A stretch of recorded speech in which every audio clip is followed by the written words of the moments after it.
Everyone, today I'm doing gesture drawings, 60-second ones each, and I think all of these models are naked, so bit of a nudity warning, as you can tell by the tits right on the left of the screen. Now, there are some important things about gesture drawing. One is, it is preferable to do it from real life, so if you don't have someone available to pose for you, then you may as well do it from photo reference. Um, as seen here, Pixel, lovely. Look how slow that's going, that's terrible. Is an absolutely wonderful reference material, especially if you're starting to get into the habit of doing daily gesture drawings as warm-ups. It's absolutely brilliant. I would advise anyone to go in it, at whatever level you are, beginner or expert, what have you, anything in between as well. So I'm going to start now. Because they're short poses, I'm going to draw not too big. And I'll talk about common mistakes with gestures as well while I'm going through, and I may even do them myself. And I'll tell you if I am. I guess the first one actually is I haven't drawn or shown a line to show the middle of the torso. I've only done it now, but it's usually quite important to understand how the torso's working. The chest and the hips are usually quite crucial into anchoring the body and figuring out what's actually going on. Another thing is, a really important thing to do with gestures is not to go into detail, especially if it's quick. They are not there to draw from detail. They're there to get the gesture. That's why they're called gesture drawings, which means you've got to show what they're doing. It's got to feel like they're taking, say, if they're standing, it has to show how they're grounded, as opposed to just lying on the floor looking like they're standing. You have to understand how the center of gravity works and how our bodies accommodate for certain poses. And also, it's very good in getting you to understand proportions and how things work in relation to each other. So a lot of things that I do while I'm doing gesture drawings is I make sure I understand what's overlapping. So this leg overlapping the previous one here is very important. If you don't get that right, then it doesn't look right. Just like, whoops, if you don't get this rib and how it sits at the top of the chest and how the breasts protrude from this skinny body and also how it folds, then you're going to lose a lot of what makes it feel like a fleshy form. And gesture drawings aren't about accuracy, but they have to give you a sense of what's going on and they have to be fluid. So it's not about accuracy or detail, it's about understanding what's going on and being able to show that in a few movements. So the less movements, the better. And if you can actually go for blocked form as opposed to lines, like myself, then that will be even better, actually. Though I'm a very linear person and I tend to go in that way. Ooh, there's another. Oh, geez, that's like mirrored from the other one. Whenever you're doing these things, it's always good to have in your head measuring points. For example, the elbows and the bottom of the ribs tend to be related to each other. And looking at the length of, like, the shoulders and the legs in this case are pretty much touching each other. And if you remember things like this and actually draw them as you see, you'll be able to understand how the body works. And in time, it may become, it will become second nature as opposed to something you have to consciously think of each time and force yourself to notice. That's one of the important things about gesture drawings, really.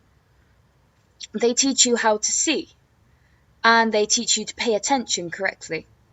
And the more you do them, the more you're going to find yourself not only being able to draw people accurately, but actually understanding how they work and being able to draw them more realistically than never taking time to do gesture drawings. So I would say they are very important things that people should do no matter what they're branching in art-wise. And plus they are really nice ways to start the day, really. And Pixel Lovely has a great variety of models. They're not all naked. And there's a fair lot of different body types. Mainly white people as models, but that's quite a common problem. And I'm hoping maybe in time they'll sort themselves out. So sometimes I'll start from the whole figure, like just torso, or other times I will just concentrate on the shapes and how they're overlapping each other. So I'm sort of deconstructing something very difficult into shapes and sort of sculpting it with lines overlapping each other. And I find both ways are similarly helpful for me, especially if the pose is quite difficult or I need to challenge myself and how I'm actually viewing the image. Oh, look, there's a male. Right. We'll go with this. With the short poses, I always have to train myself to draw smaller, because if you don't draw smaller, then you are essentially going to fail to draw it in the allotted time.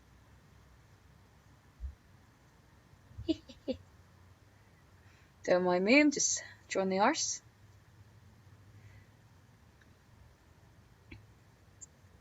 And again, you don't want to do things like drawing the individual toes and fingers. That's not going to help you out.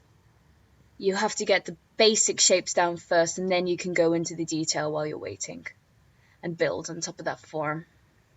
This one's not very successful, so in my own time, that'll make me acknowledge I need to do leg studies. And yeah, there's varying moods to these gestures as well, which is very good.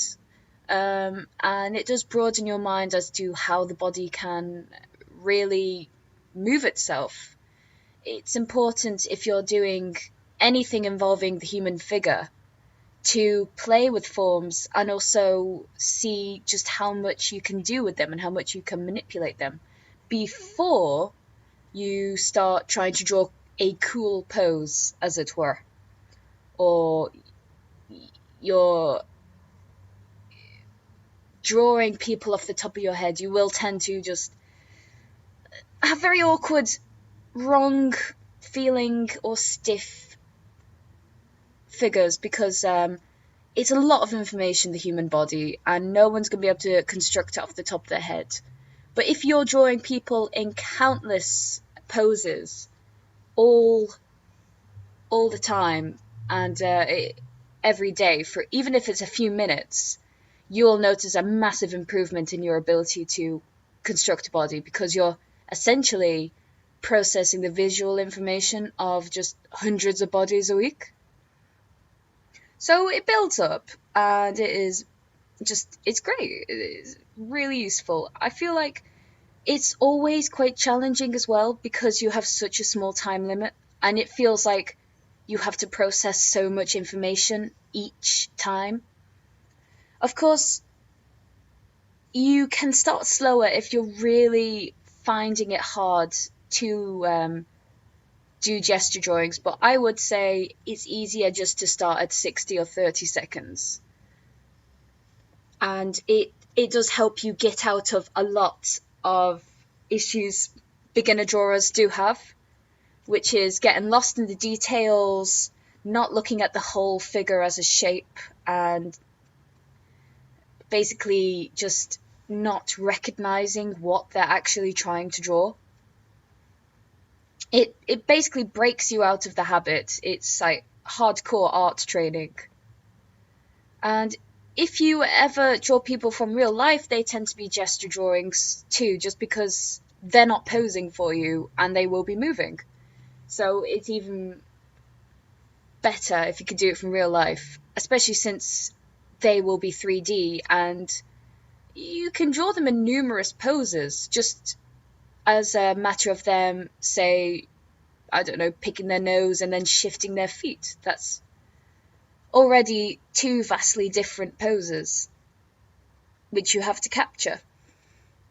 So if you're doing gesture drawings, it's helpful regardless of whether it's photos or actual big things like real life drawing. I would say gesture drawings also work as a nice warm up to life drawings and to longer poses or just bigger works in general.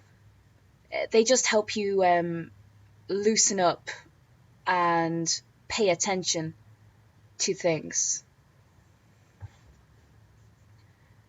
And say you're trying to learn how to draw from your imagination, it's always good to do some figure drawings from the top of your head after you've done a long gesture drawing session.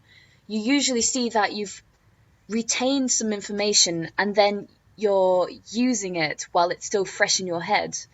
And it does tend to help you process and retain that information for longer.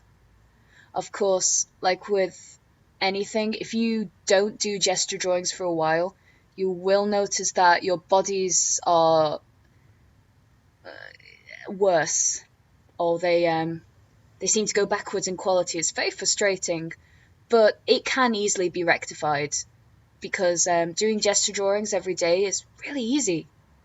It seems hard at first, but to be honest, that's just a matter of overcoming mental blocks, because not everyone's gonna really want to do a thing every day. It's like it sounds like a chore, but it isn't once you get into it. Now, I was planning on doing just a few gesture drawings, but I ended up doing more because they, especially if you're on something like Pixel Lovely, it does make you compulsively do more. Sometimes you even have to have a timer to stop yourself doing it for hours when you intended 10 minutes. So it's really good fun. With gesture drawings, just remember it's not about the looks. They're meant to be ugly. And as long as you can tell that it's a human being in a certain pose, you've done your job. And as time goes, you'll be able to do gesture drawings that look just like they're meant to, and they'll have all the correct proportions. They won't have this sense that the figure's made out of jelly, and it'll be really good. See, gesture drawings is just an excellent thing for anyone who's interested in art to do, and if you make it a daily routine, it honestly will improve your work in weeks, I would say, quite drastically. Yeah. And it's good fun. So